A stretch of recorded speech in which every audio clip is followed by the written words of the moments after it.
Just ஒரே ஒரு நாள்னாச்சும் night அழுகாம தூங்கிடுவோமா அப்படின்ற ஒரு ஏக்கத்தோட தான் என்னோட வாழ்க்கையே ஆரம்பிச்சது. எங்க வீட்டில் எங்க அப்பா வந்து ஒரு மது பிரியர், ரொம்ப குடிக்கு அடிமை ஆயிட்டாங்க. வீடு ஃபுல்லா சண்டையா இருக்கும். ஏன்னா வீடை வேற வித்துட்டோம், வாடகை வீட்டில் இருக்கோம். இப்போ எப்படி வாடகை கட்டுறதுன்னு தெரியல. அவ்வளோ தூரம் சண்டை போயிட்டு இருக்கும்போது நான் மட்டும் படிப்பேன். வாழ்க்கை வாழ்றதுக்கு வந்து பல வருடங்கள் இருக்கு. ஆனா வாழ்க்கை மாறுறதுக்கு ஒரு சில நேரங்கள் மட்டும்தாங்க இருக்கு. எவ்வளோதாங்க ஒரு பொண்ணு ரிஜெக்ஷனை சந்திக்க முடியும்? ஏன்னா அங்க அவ்வளோதான். இதுக்கு மேல முயற்சி பண்றது என்கிட்ட ஒண்ணுமே இல்லை. அந்த அளவுக்கு மனசை உடைஞ்சு போயிட்டேன். தோல்வியை நம்ம ரசிக்கலனாலும் பரவாயில்லைங்க, ஆனா அதை மதிக்கணும். நம்ம பயணிக்கிற பாதையில தடைகளே இல்லை அப்படின்னா அது நமக்கான பாதையே இல்லைங்க. ஜோஸ் டாக்ஸ் பார்த்துட்டு இருக்கீங்க. நான் ஆர்ஜே யுவராணி உங்க கூட பேசிட்டு இருக்கேன். என்னுடைய வாழ்க்கையில இது பண்ணணும் அது பண்ணணும் அப்படிங்கிற எந்த லட்சியமே கிடையாதுங்க. ஜஸ்ட் ஒரே ஒரு நாள்னாச்சும் நைட்டு அழுகாம தூங்கிடுவோமா அப்படின்ற ஒரு ஏக்கத்தோட தான் என்னோட வாழ்க்கையே ஆரம்பிச்சது அப்படின்னே சொல்லலாம். ஸோ கிட்டத்தட்ட பார்த்தீங்கன்னா எங்கள் வீட்டில் எங்கள் அப்பா வந்து ஒரு மது பிரியர், ரொம்ப குடிக்கு அடிமை ஆயிட்டாங்க. ஆனால் என்ன பண்ணுறது, அம்மா இருக்காங்கல்ல, ஸோ அவங்க தானே குடும்பத்தை பாதுகாக்கணும். அண்ட் குடும்பத்தை மட்டும் இல்லாமல் பிள்ளைகளையும் படிக்க வைக்கிற பொறுப்பு எங்கள் அம்மா கையில் தான் இருந்தது. ஸோ என்ன பண்ணாங்க, வீட்டில் இருந்துட்டு என்ன பண்ண முடியும்னு யோசிக்கும் போது சீட்டு பிடிப்பாங்களே, ஸோ அதெல்லாம் தான் எங்கள் அம்மா பண்ணாங்க. ஆனால் எல்லாருமே அந்த நேரத்தில் கரெக்டாக சீட்டு பணம் கொடுத்துருவாங்களா, கரெக்டாக காசு கட்டிடுவாங்களான்னு கேட்டால் பெரிய கேள்விக்குறி தான். நிறைய பேர் என்ன பண்ணிட்டாங்கன்னா சீட்டு பணத்தை எடுத்துட்டு வேற ஊருக்குலாம் போயிட்டாங்க. சில பேர் வந்து கரெக்டான டைம்ல பணத்தெல்லாம் கொடுக்காம போயிட்டாங்க. ஸோ சில பேர் செஞ்ச மிஸ்டேக்ஸ்னால இன்னும் பல பேர் எங்களை நம்பி பணத்தை போட்டிருக்கவங்களுக்கு நம்ம துரோகம் பண்ண முடியாதுல்ல.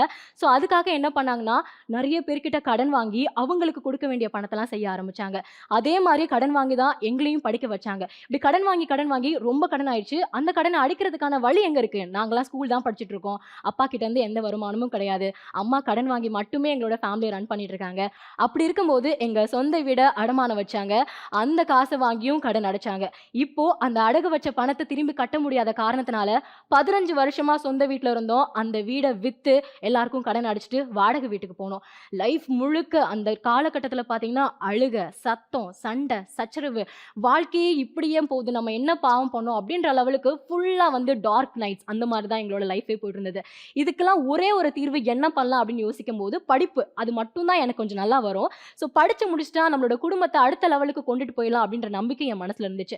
வீடு ஃபுல்லா சண்டையா இருக்கும். ஏன்னா வீடை வேற வித்துட்டோம், வாடகை வீட்டில் இருக்கோம். இப்போ எப்படி வாடகை கட்டுறதுன்னு தெரியல. அவ்வளோ தூரம் சண்டை போயிட்டு இருக்கும்போது நான் மட்டும் படிப்பேன், படிச்சுக்கிட்டே இருப்பேன். எங்க அண்ணன் கூட கேட்பான், வீடே இப்படி ரணகலமா இருக்கு, நீ மட்டும் என்ன படிச்சுட்டே இருக்கேன்னு. நான் படிக்கிறேன், படிச்சா எல்லாம் மாத்திடுவேன் அப்படின்ற ஒரு ஆசை இருந்தது. நைட்டெல்லாம் படிப்பேன். எங்க அம்மாச்சி எனக்கு காஃபி எல்லாம் போட்டு கொடுத்து எனக்கு கூடவே உட்காந்து என்னெல்லாம் படிக்க வைப்பாங்க. ஸோ இதோட ரிசல்ட்டா பார்த்தீங்கன்னா 12th ஸ்டாண்டர்ட்ல 185 கட் ஆஃப் எடுத்தேன். ஆனால் என்ன படிக்கணும்னே எனக்கு தெரியாது. படித்தா போதும் நான் நினச்சேன். ஆனால் 12th முடிச்சதுக்கு அப்புறமா என்ன பண்ண போகிறோன்னு அவ்வளோ ஒரு கொஷின் மார்க்கு. ஸோ என்னை சுற்றி இருக்கிறவங்களாம் சொன்னாங்க, மார்க் நிறையா வாங்கியிருக்கல, இன்ஜினியரிங்க்கு அப்ளை பண்ணி பாரு, கண்டிப்பாக உனக்கு கிடைக்கும்னாங்க.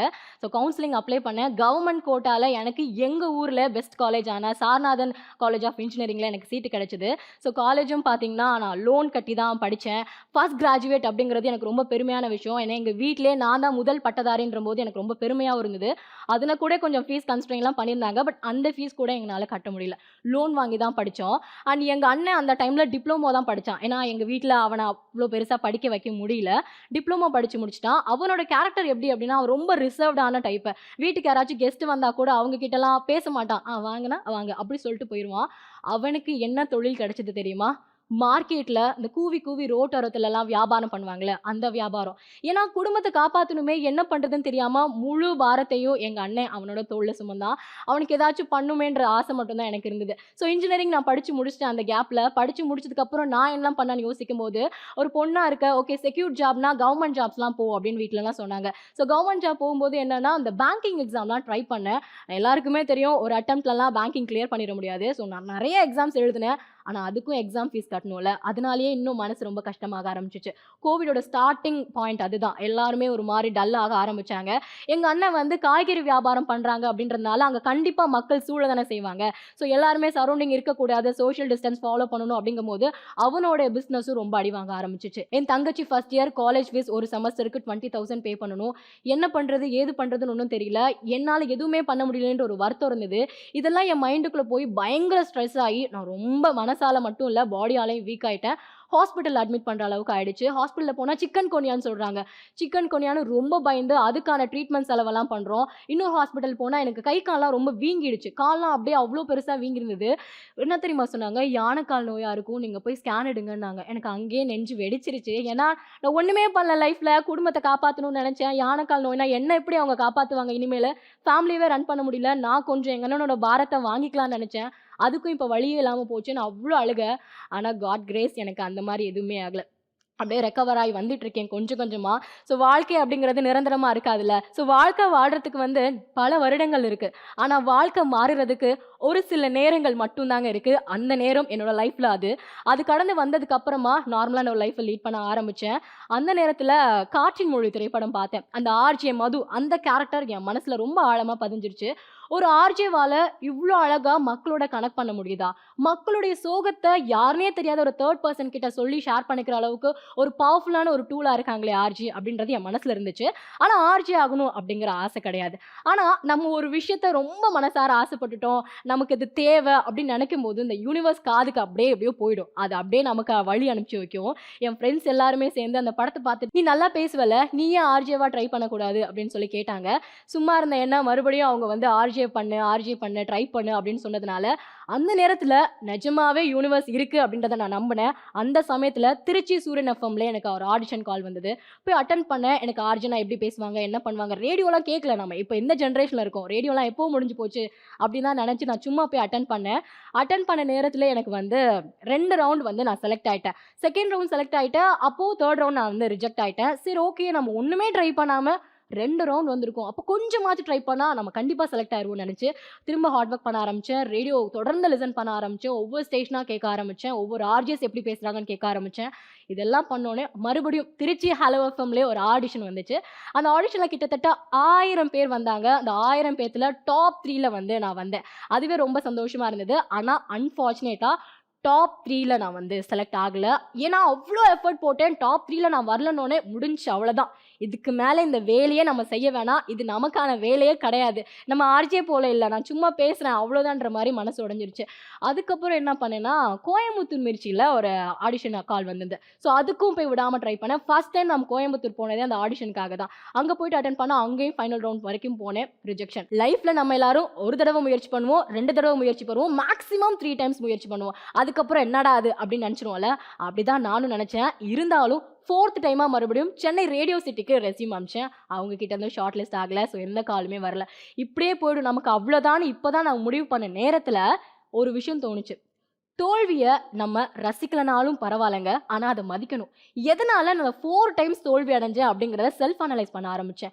ஓகே, என்ன மிஸ்டேக் பண்ணோம், இந்த ஆடிஷனில் அது பண்ணோம், அந்த ஆடிஷனில் இது பண்ணுன்ற மாதிரி செல்ஃப் அனலைஸ் பண்ணிட்டு இருக்கும்போது சேலம் ஹலோ எஃப்எம் ஆடிஷனில் எனக்கு ஒரு கால் வந்தது. நான் வந்து ஆடிஷன் அட்டன் பண்ணுறேன் அப்படின்னு சொன்னேன். ஆனால் அவங்க சொன்னாங்க, நீங்கள் தான் திருச்சியில் இப்போ தானே 2 months முன்னாடி ஆடிஷன் கால் போச்சு, நீங்கள் அட்டன் பண்ணலையான்னு கேட்டாங்க. இல்லை சார், டாப் 3 வரைக்கும் போனேன், பட் நான் செலக்ட் ஆகலை அப்படின்னு சொன்னேன். 2 நாள் கழிச்சு கால் பண்ணாங்க. கால் பண்ணிவிட்டு நீங்கள் டேரெக்டாக ஃபைனல் ரவுண்ட் சென்னையை வந்துடலாம் அப்படின்னு சொன்னாங்க. ரொம்ப சந்தோஷம். இவ்வளோ நாளாக நான் போட்ட எஃபர்ட் 100% அப்படின்னா இந்த ஆடிஷனுக்கு 200% எஃபர்ட் போடணும்னு மனசார நினச்சிருந்தேன். இது ஆடிஷனுக்கான ஃபைனல் கால் மட்டும் இல்லை, என்னோட கெரியருக்கான ஃபைனல் கால் அப்படின்னு நான் நினச்சி ரொம்ப நம்பிக்கையோடு போனேன். அங்கே சேலம்லேருந்து நிறையா கேண்டிடேட்ஸ் வந்திருந்தாங்க. நானும் வந்து ஆடிஷன் இன்டர்வியூலாம் அட்டன் பண்ணி முடிச்சுட்டு வீட்டுக்கு திருச்சிக்கு கிளம்பிட்டு இருக்கோம். அந்த சமயத்தில் அந்த ஆடிஷன் வந்த எல்லாருக்குமே கால் பண்ணிட்டாங்க, நீங்கள் செலக்டட், நீங்கள் ரிஜெக்டட். பட் எனக்கு மட்டும் எந்த ரெஸ்பான்ஸும் கொடுக்கல, ஒரு மெசேஜ் இல்லை, ஒரு கால் இல்லை. மனசு ஏன்னா நான் அவ்வளோ நம்பிக்கை இருந்துட்டேன், இதுதான் என் உலகம், இதுக்கு மேலே எவ்வளோ தாங்க ஒரு பொண்ணு ரிஜெக்ஷனை சந்திக்க முடியும். ஏன்னா அங்கே அவ்வளோதான், இதுக்கு மேலே முயற்சி பண்ணுறது என்கிட்ட ஒன்றுமே இல்லை. அந்த அளவுக்கு மனசே உடஞ்சி போயிட்டேன். அடுத்த நாள் நான் வந்து மெசேஜ் பண்ண தருணத்தில் வந்து அவங்க ரிப்ளை பண்ணல. அடுத்த நாள் எனக்கு கால் பண்ணாங்க. கால் பண்ணிவிட்டு சொல்லுங்கள் யுவராணி அப்படின்னாங்க. இல்லை சார், இந்த ஆடிஷன் அட்டன் பண்ணேன், இன்டர்வியூ அட்டன் பண்ணேன், எனக்கான அப்டேட்ஸ் எதுவுமே கொடுக்கல அப்படின்னு சொன்னேன். அப்போனா உங்களுக்கு செலக்ட் ஆகலைன்றதானே அர்த்தம் அப்படின்ட்டாங்க. அப்படியே கண்ணில் தாரையாக ஊற்றுது. ஏன்னா எவ்வளோதான் முயற்சி பண்ணுறது, மறுபடியும் அதை தான் நான் சொல்கிறேன். இதுவும் முடிஞ்சா அவ்வளோதான் நம்ம லைஃப் அப்படின்ற மாதிரி நினச்சிட்டு இருக்கும்போது லாஸ்ட்டாக ஒரு கால் சொன்னாங்க. அவங்க, நீங்கள் திருச்சி ஹலோ எஃப்எம்மில் இன்டர்னாக ஜாயின் பண்ணுறீங்களான்னு கேட்டாங்க. அப்பா சாமி, ரொம்ப சந்தோஷம் அப்படின்னு. அப்போ கூட எனக்கு ஆர்ஜே வேலை கிடைக்கல, இன்டர்னாக தான் கிடச்சிது. கிடைச்ச வாய்ப்பை கரெக்டாக பயன்படுத்திக்கிட்டா கண்டிப்பாக ஆர்ஜே ஆவேன் அப்படின்ற நம்பிக்கை எனக்கு கிடச்சிது. ஸோ இன்டர்னாக ஜாயின் பண்ணேன். அப்பையிலேருந்து நான் வந்து எங்கள் வீட்டு வாடகை கட்டுறேன், எங்கள் அண்ணன் வந்து மிச்ச செலவெல்லாம் பார்த்துட்டு இருப்பாங்க. ஸோ இவ்வளோ பெரிய விஷயங்கள் நினைக்கும் போது மனசுக்கு ரொம்ப இப்போ சந்தோஷமா இருக்கு.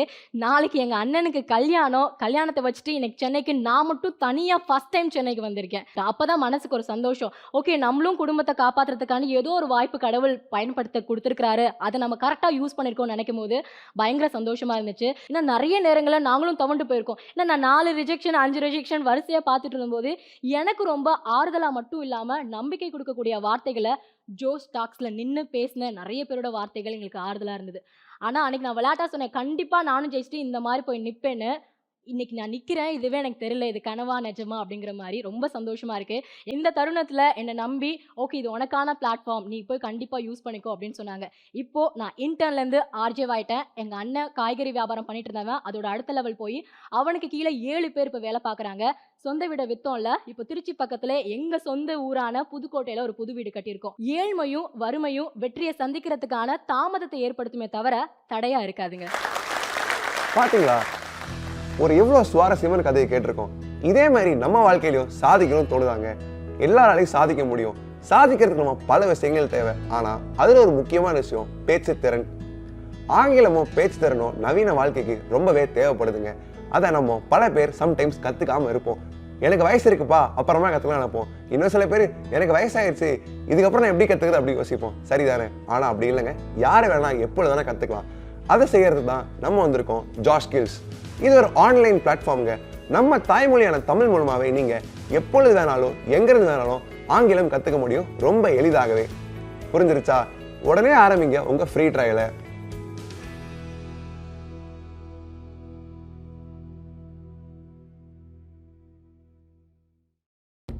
இந்த வீடியோ உங்களுக்கு பிடித்திருந்ததுன்னா ஃப்ரெண்ட்ஸோட ஷேர் பண்ணுங்க. கருத்துக்களை மறக்காம கமெண்ட்ஸ்ல பதிவு பண்ணுங்க.